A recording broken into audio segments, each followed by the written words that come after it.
Always unplug the vacuum before dismantling any part of the machine. To change the micro-hygiene filter, lift the release and pull the cover. Slide the filter out of the bottom. To replace it, lift the safety lever and slide the new filter in, using the tracks as guides.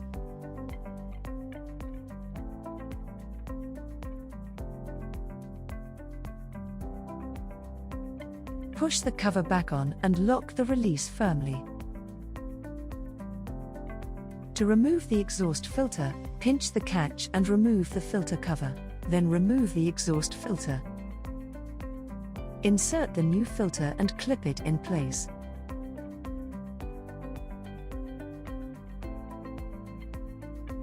Then, place the filter cover back on.